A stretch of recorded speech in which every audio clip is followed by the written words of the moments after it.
4 al 5, y cuando la tengamos lista, pues comenzamos ahora. Juan 15, del 4 al 5. Juan 15, del 4 al 5. Pero vamos a leer desde el 4 hasta el 14. ¿La tenemos? Vamos a ver. Señor Dios Todopoderoso, venimos delante de tu presencia para agradecerte el privilegio de estar aquí en esta mañana, reunidos en tu nombre. Te adoramos a través de los cánticos, te alabamos, glorificamos tu nombre con nuestros labios. Ahora te pido, Señor, que tú de una manera especial bendigas, Señor, mis labios y que salgan tus palabras a través de mí, Señor. Te suplico que me uses, Padre. Yo reconozco que no tengo nada que ver yo en este asunto, sino todo es para ti y por ti, Señor, y son tus méritos, es tu gloria la que está en juego, y tú siempre honras tu gloria, Señor. Te suplico que me permitas a mí levantar tu nombre en alto y glorificarte también. Te suplico también que abras las mentes y des entendimiento, Señor, a los que escuchen este mensaje, y a mí también, Señor. Yo también necesito tu palabra todos los días. En el nombre de Jesús, te doy gracias, Señor, por lo que sé que harás. Te lo pido teniendo fe en tu poder, en tu gracia, en tu misericordia para obrar, a pesar de nuestra falta de entendimiento, a pesar de nuestra incapacidad y de nuestras debilidades y limitaciones. Te damos gracias por tu palabra, la cual está bendecida. En el nombre de Jesús. Amén y amén. Pues miren, yo tengo aquí una versión distinta que me encanta. Se llama la Biblia Traducción Viviente. Y se las voy a leer. Juan 15, del 4 al 14, la voy a leer en esta versión. Para mí es mucho más fácil de entender y la encuentro más clara. Dice así: este es Jesús quien está hablando. Es Jesús quien está hablando aquí a sus discípulos, y escuchen bien. Permanezcan en mí y yo permaneceré en ustedes. Pues una rama no puede producir frutos si la cortan de la vid. Y ustedes tampoco pueden ser fructíferos a menos que permanezcan en mí. Ciertamente yo soy la vid y ustedes son las ramas. Los que permanecen en mí y yo en ellos producirán mucho fruto, porque separado de mí no pueden hacer nada. El que no permanece en mí es desechado como rama inútil y se seca. Todas esas ramas se juntan en un montón para quemarlas en el fuego. Si ustedes permanecen en mí y mis palabras permanecen en ustedes, pueden pedir lo que quieran y les será concedido. Cuando producen mucho fruto, demuestran que son mis verdaderos discípulos. Eso le da mucha gloria a mi Padre. Yo los he amado a ustedes tanto como el Padre me ha amado a mí. Permanezcan en mi amor. Cuando obedecen mis mandamientos, permanecen en mi amor, así como yo obedezco los mandamientos de mi Padre y permanezco en su amor. Les he dicho estas cosas para que se llenen de mi gozo. Así es, desbordarán de gozo. Este es mi mandamiento: ámense unos a otros de la misma manera en que yo los he amado. No hay un amor más grande que dar la vida por los amigos. Ustedes son mis amigos si hacen lo que yo les mando. Poderosa palabra y mucha cosa, ¿verdad?, entretejida dentro de esas palabras que dijo el gran maestro Jesús. Y el título del mensaje se llama Permanecer en Cristo, la fuente de la santidad. Ciertamente el tema de vivir en santidad ha sido silenciado en muchas iglesias de Cristo durante esta época, ¿verdad que sí? ¿Cuántos han escuchado un sermón acerca de que debemos vivir en santidad, ¿verdad? Se ha escuchado, pero lo más que tú escuchas cuando prendes la televisión en estas prédicas, lo más que escuchas es prosperidad, es un Dios misericordioso, que es correcto. Es un Dios que te presenta, que quiere que tú vivas en abundancia, también es cierto. Te presentan, más bien son prédicas motivacionales, ¿no? Donde en algunas levantan el nombre de Cristo, pero muy poco se habla en estos tiempos de vivir en santidad. Y recuerdo que cuando yo era pequeño, había muchas más iglesias pentecostales de lo que hay ahora. Y se tenía por regularidad, ¿verdad?, predicar estos tipos de mensajes de vivir en santidad en esta iglesia. Pero de alguna manera se distorsionaba el mensaje cuando comenzaban a desviarse de lo que significa vivir en santidad y comenzaban a enseñar que vivir en santidad conllevaba una apariencia externa solamente. Por ejemplo, hay personas que yo les menciono en este momento aquí, vivir en santidad, y lo primero que les viene a la mente es el pelo recogido, una falda larga y unas medias negras hasta las rodillas o más arriba. Una falda hasta los tobillos y unos tenis. Sí. Hay personas que yo les menciono vivir en santidad y lo relacionan con un montón de reglas que no pueden hacer y un montón de reglas que sí pueden hacer. Y se ha distorsionado a través de las edades, ¿verdad?, lo que significa vivir en santidad. Muy distinto a lo que nuestro Maestro Jesucristo nos enseñó. Les enseñó primeramente a sus discípulos y quedó plasmado en las Escrituras para que nosotros supiéramos hoy lo que significa vivir en santidad. Ahora bien, el resultado que esto, de no enseñar o de hablar muy poco de esto, ha provocado es una vida de indiferencia en la mayoría de las personas que asisten a las iglesias de Cristo regularmente. El no predicar acerca de vivir en santidad o predicarlo muy poco provoca indiferencia muchas veces.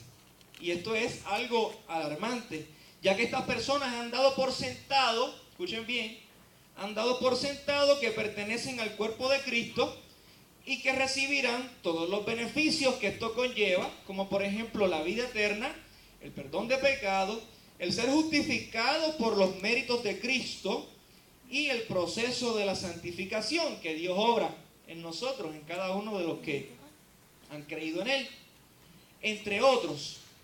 Sin embargo, las Escrituras Sagradas nos instruyen que la indiferencia a la obediencia a los mandamientos de Cristo y el llamamiento a una vida santa es un síntoma de no estar conectado a Cristo.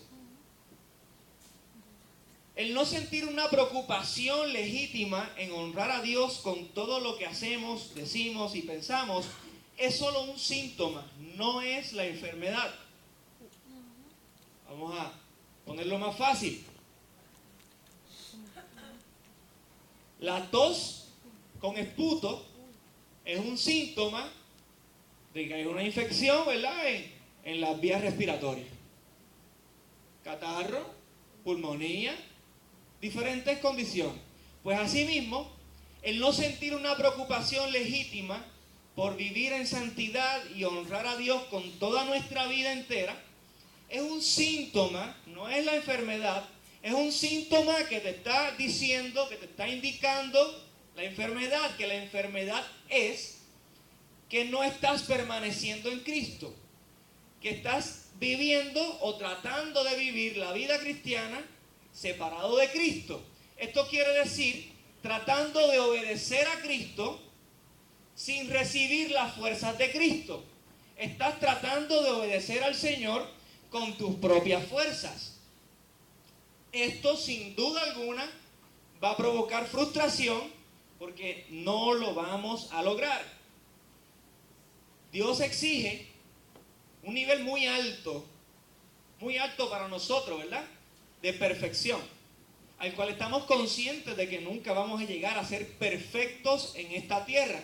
Sin embargo, me llama mucho la atención por qué Jesús dice en la Escritura, sean perfectos como vuestro Padre es perfecto. Me llama la atención si Él sabe que nunca vamos a poder ser perfectos en cuanto a una vida perfecta en obediencia total y absoluta a Él. ¿Por qué entonces Él manda a que seamos perfectos como nuestro Padre es perfecto?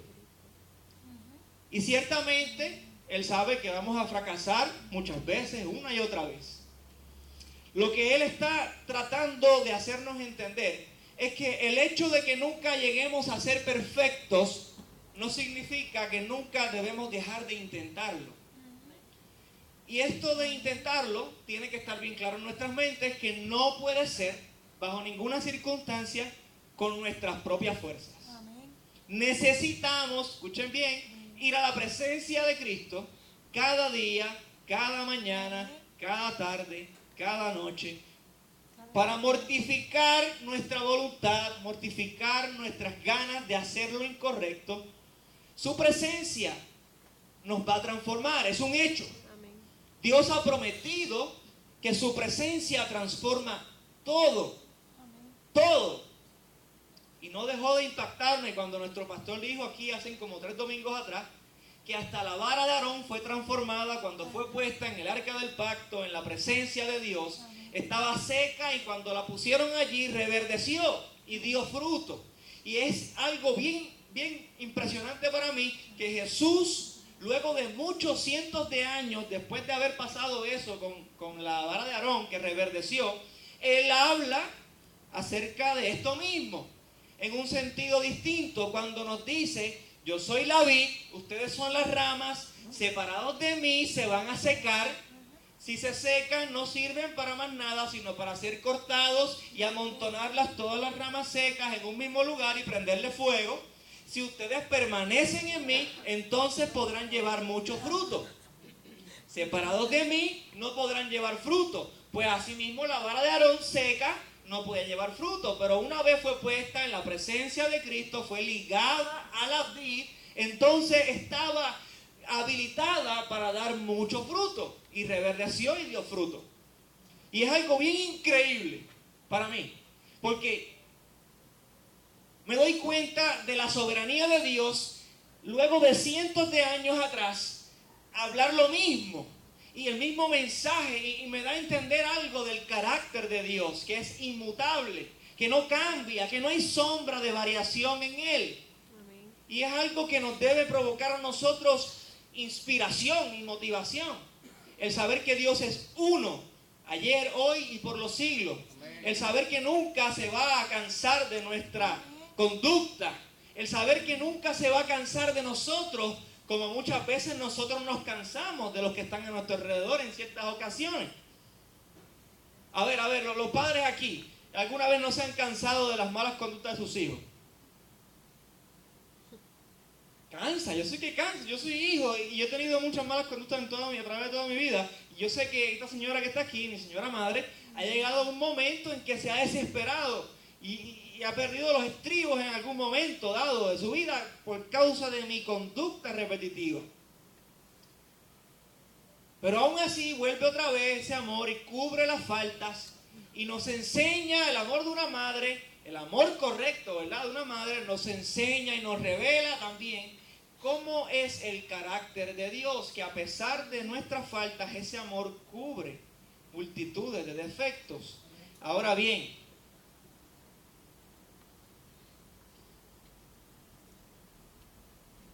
los síntomas nos conducen al diagnóstico de la enfermedad, y en este caso, cuando la indiferencia a obedecer a Cristo está presente en tu vida, es un síntoma de la enfermedad llamada desconectados de Cristo. El estar desconectado de Cristo provoca sequedad espiritual e incapaz para producir frutos, incapacidad para producir frutos. En especial, el fruto del Espíritu, que se encuentra en Gálatas 5, 22, 23. Vamos por ahí a buscarlo rapidito. Gálatas 5, 22, 23. Y veamos lo que es el fruto del Espíritu. Muchas veces lo leemos aquí y a veces hasta, ¿verdad?, en algún momento dado nos sentimos cansados de leer otra vez lo mismo, vamos a leer lo mismo, el hermanito viene con lo mismo. Pero es que Dios siempre viene con lo mismo, ¿no? Porque nosotros seguimos con la misma conducta. Dios nos dice, diga la verdad en todo momento, y nosotros continuamos muchas veces mintiendo. Dios nos dice, no proveáis para los deseos de la carne, y somos los primeros que nos quedamos sentados solos en una computadora. Solos. Entonces, luego somos seducidos por el pecado, caemos en tentación, caemos en el pecado y después le preguntamos al Señor, ¿por qué? Entonces Dios vuelve y repite lo mismo. 5, 22 al 23. Dice así, mas el fruto del Espíritu es amor, gozo, paz, paciencia, benignidad, bondad, fe, mansedumbre, templanza. Contra tales cosas no hay ley. Escuchen bien, pero los que son de Cristo han crucificado la carne con sus pasiones y deseos. Si vivimos por el Espíritu, andemos también por el Espíritu. No nos hagamos vanagloriosos, irritándonos unos a otros, ni envidiándonos unos a otros, ¿no? Me llamó la atención el número 5 que menciona Gálatas, una de las maneras de manifestar ese fruto del Espíritu, que es benignidad.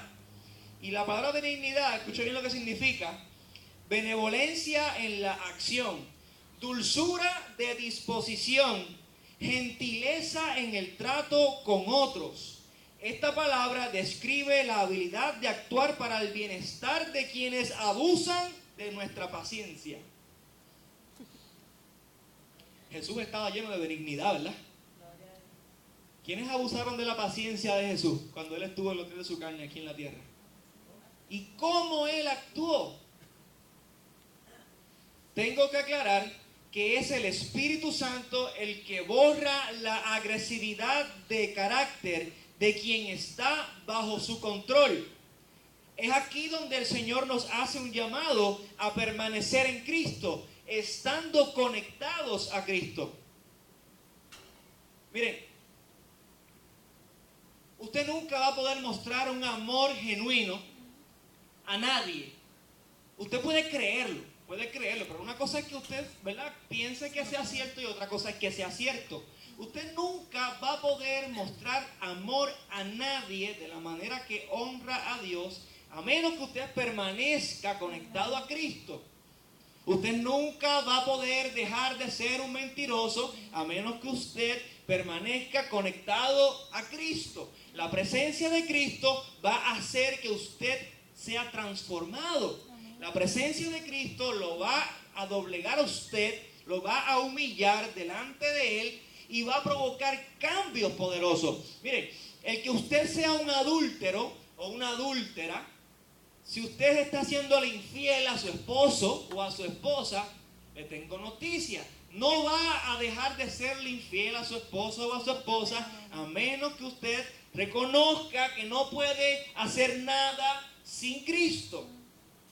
Cuando usted llega al punto tal en el que se encuentra tan presionado con las tentaciones, con la presión literal que hace sentir el pecado, que te acorrala, te hace sentir que vas a explotar, hasta que usted no llega a ese punto donde el peso del pecado, al principio el pecado suele ser atractivo al principio, pero a medida que va creciendo en nosotros, comenzamos a sentir el peso de la desobediencia sobre nuestra vida, si en verdaderamente, ¿verdad?, si en verdad somos hijos de Dios, porque eso es lo que dice el texto cuando Jesús habló. Si en verdad son mis discípulos, guardarán mis mandamientos. Pues si en verdad somos sus discípulos, cuando muchas veces desobedecemos, comenzamos a sentir el peso. Dios permite que sintamos lo que es un poquito de lo que Él sintió en la cruz.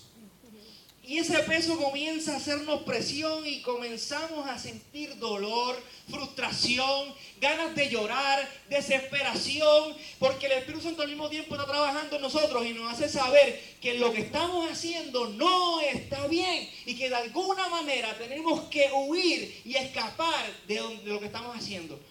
Y comienza esa obra Y cuando llegamos a ese punto de humillación, que solamente podemos mirar al cielo y darnos cuenta de la iniquidad que nos rodea, entonces corremos a los pies de Cristo y permanecemos en Cristo. Y Cristo ha prometido que cada persona que venga a Él no la echará fuera. Amén.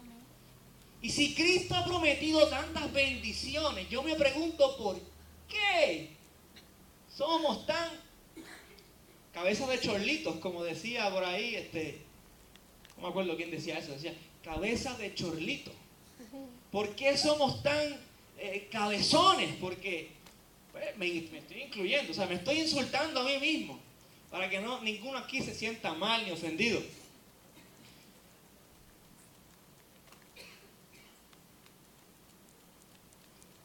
El que hace que podamos amar a todas las personas, incluyendo a nuestros enemigos, el que hace que tengamos la victoria sobre la tentación y el que hace que podamos producir el fruto del Espíritu es Dios. Es el mismo Espíritu. Él es el autor de todas estas virtudes en nosotros. Ahora, escuchen bien, esto es, ¿verdad?, la otra parte de la moneda, porque nosotros creemos, ¿verdad?, en la soberanía de Dios, en que Dios tiene todo el control sobre nuestras vidas. Pero nosotros no creemos en el libertinaje.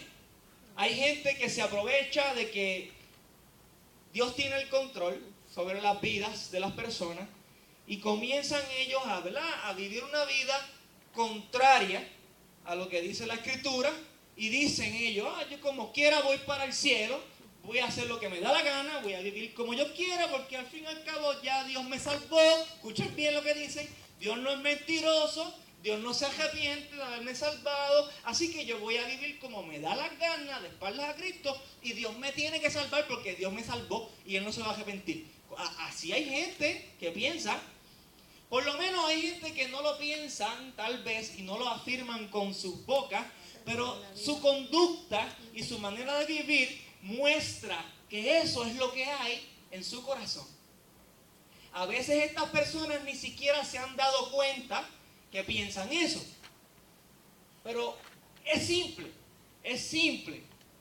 ver a una persona que dice que ama al Señor, que dice que ha sido transformada por la presencia de Cristo y que va a llegar al Padre cuando muera, va a llegar al cielo porque Cristo pagó sus pecados, y ver que esa persona es totalmente desobediente en todas las áreas de su vida, o en la mayoría, y usted ve que esa persona tiene una actitud de que no le importa, de que usted le habla por la Escritura, mira, ¿verdad? Cristo, toma, vive de esta manera y serás bendecido, mira, haz esto y te irá bien.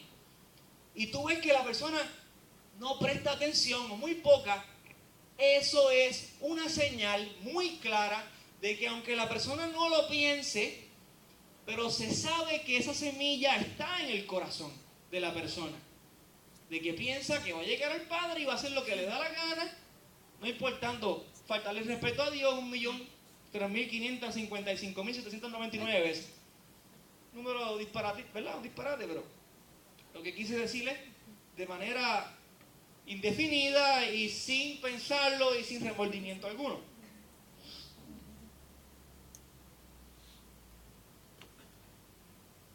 Ahora, en lo que Dios nos hace responsable a nosotros es en procurar con suma diligencia buscar el reino de Dios y su justicia. Miren, nosotros creemos en un Dios soberano que tiene el control de nuestras vidas, pero nosotros también creemos en la responsabilidad del creyente, en obedecer a Dios, en buscar el rostro de Dios. Miren, si yo no fuera hijo, ¿verdad?, de Ana y de Antonio, yo no tendría razón ninguna para vivir con ellos, ni para buscarlos a ellos. Pero porque soy hijo y vivo allí, esa es mi habitación, allí está mi habitación, continuamente, todos los días, todas las noches, voy allí, porque allí está mi habitación. De la misma manera, el Señor nos dice en su palabra en algunas partes, que debemos hacer de su presencia nuestra habitación. Así que es imposible ser cristiano y no vivir en Cristo, y no vivir en la presencia de Dios. Es imposible ser cristiano y no orar. Yo no puedo ser amigo de Víctor si nunca hablo con Víctor, si no me relaciono con él. Yo puede ser que, si no le hablo, ¿verdad?, y él no me habla a mí, puede ser que yo venga a la misma iglesia que él va y yo conozca que hay un señor con un bigote, ¿verdad?, color gris, bien chévere, que se sienta en el lado izquierdo, ¿verdad?, de la iglesia, que toca el güiro y canta Guinaldo. Pero más nada, hasta ahí llego, que tiene una vitara color vino y otra azul de la esposa. Más nada. Pero que yo sepa cosas de Víctor no me hace a mí amigo de Víctor. Que yo sepa cosas de Dios no me hace a mí amigo de Dios. Entonces, cuando Jesús nos habla, en Juan 15, lo que leímos, nos dice: si ustedes obedecen mis mandamientos, son verdaderamente mis amigos. Entonces, este Jesús nos confronta, a menudo nos confronta. Donde está Jesús, les aseguro que habrá incomodidad. Así como hay bendición, también hay incomodidad. Porque donde está Jesús y hay cosas negativas, la persona se va a sentir incómoda. Porque la luz nada tiene que ver con las tinieblas. Así que donde está la luz va a buscar alumbrar de todas las maneras posibles, y la oscuridad va a irse reduciendo cada vez más hasta que sale y se va. De la misma forma, cuando Cristo llega a nuestras vidas, provoca incomodidad en las cosas que nosotros sabemos que estamos haciendo mal. Y esto provoca, en la mayoría de los casos, que nosotros comencemos a hacer intentos, ¿verdad?, por salir de esa incomodidad. ¿Cómo salimos de la incomodidad? O mandando a la luz para afuera, ¿verdad? O sea, escapando y corriendo de Cristo, o mandando las tinieblas para afuera, escapando y corriendo del pecado. Pero es algo bien natural que el hombre intenta, aún siendo creyente, intenta correr del pecado con sus propias fuerzas. Así como cuando está enfermo, que lo primero que intenta es meterse un Panadol en vez de la oración. Asimismo, cuando está agobiado por el pecado, lo primero que intenta es correr del pecado por sus fuerzas, por lo que él está viendo disponible que tiene de frente. Sin embargo, el modelo bíblico, lo que Dios nos ha revelado y lo que nos ha enseñado que Él desea que nosotros hagamos de la primera instancia, es que vayamos a su presencia. Me emociona porque en cuanto a la salvación se refiere, un tipo le pregunta a Jesús en una ocasión y le dice: Maestro, ¿cómo puedo ser salvo? Y Jesús le contesta y le dice: para los hombres esto es imposible, mas para Dios todas las cosas son posibles. ¿Sabes qué le está queriendo decir Jesús? Escúchame bien. Por tus propias fuerzas nunca podrás ser salvo, pero mi poder puede transformar tu mente y tu corazón y darte lo que tú necesitas para que puedas creer, para que puedas arrepentirte, para que puedas sentir la convicción de tu maldad y para que puedas entonces estar disponible para ser conectado a la vid. Y la vid, escuche bien, será la que se encargará de transmitir los nutrientes a la rama y hacerla producir fruto. Miren, la naturaleza entera, si los árboles hablaran, glorificarían el nombre de Cristo. Estoy seguro que si las chinas pudieran hablar y usted le pregunta a la china: ¿cómo tú tuviste esa capacidad para ser tan grande?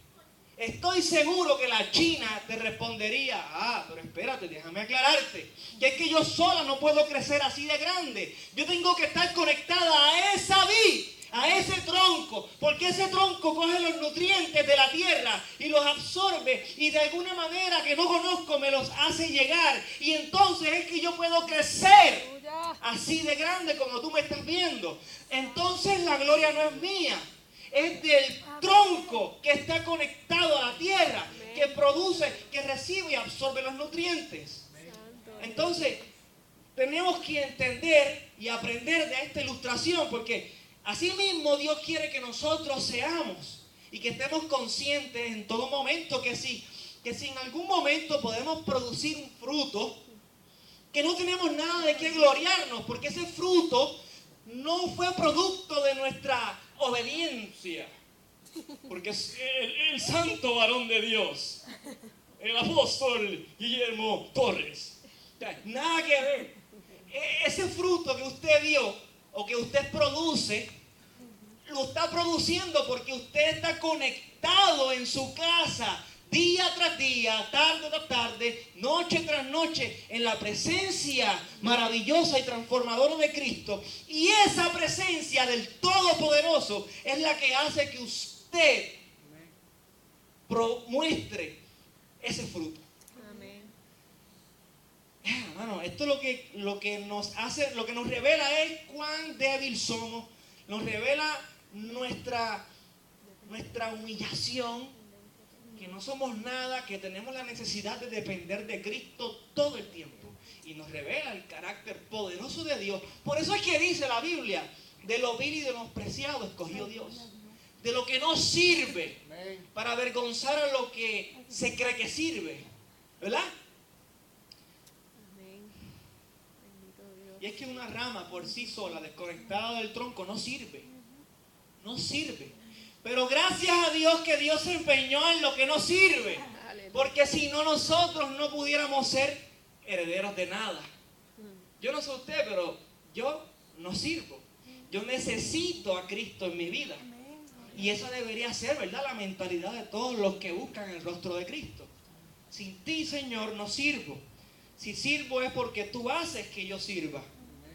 Así que, con eso en mente siempre. El obedecer a Dios lleva gloria a Dios. Es una forma de adorar a Cristo y honrar su presencia en nuestros cuerpos. Además de glorificar a Dios, el obedecer a Dios acarrea toda clase de bendición a nuestras vidas. Sí, esto es cierto. Vamos a leer Juan 15:11. Y aquí les voy a hablar acerca de la diferencia de un discípulo y un seguidor. No es lo mismo, parece, pero no es lo mismo. Juan 15:11. Cuando lo tengan me hacen señales de humo, me tiran cohetes artificiales. No, cohetes artificiales no, pirotecnia no. Juan 15:11. Juan 15:11. Ya Víctor siempre es el que lo tiene primero. Siempre, hermano. Juan 15:11.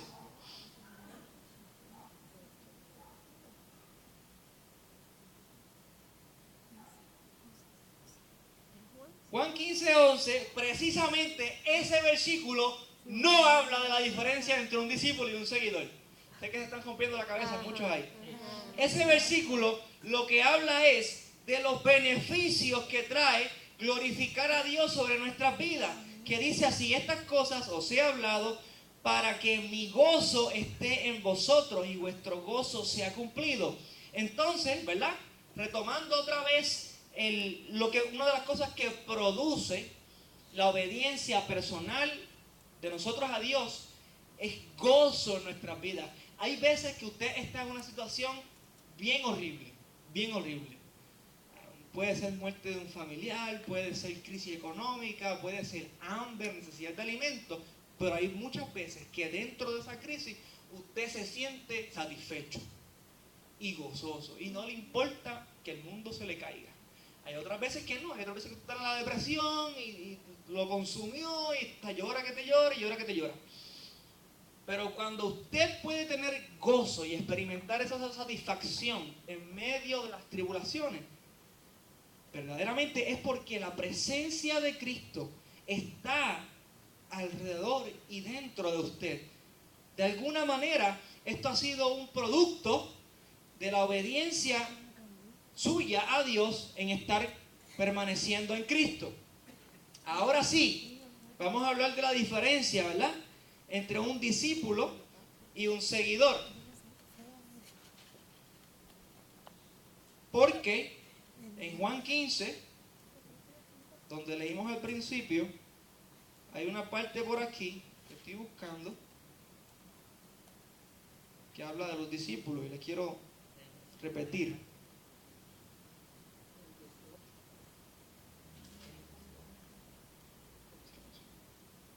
Ok, el versículo 8. Cuando producen mucho fruto, demuestran que son mis verdaderos discípulos. Eso le da mucha gloria a mi Padre. Ahora bien, quiero que se hagan un mental picture, estamos terminando. Quiero que se hagan un mental picture de cuando Jesús estaba en la tierra, ¿verdad? Que han visto la televisión y las historias, donde han visto a Jesús caminando, ¿verdad? En un desierto o en un pueblo, y una multitud de gente siguiéndolo.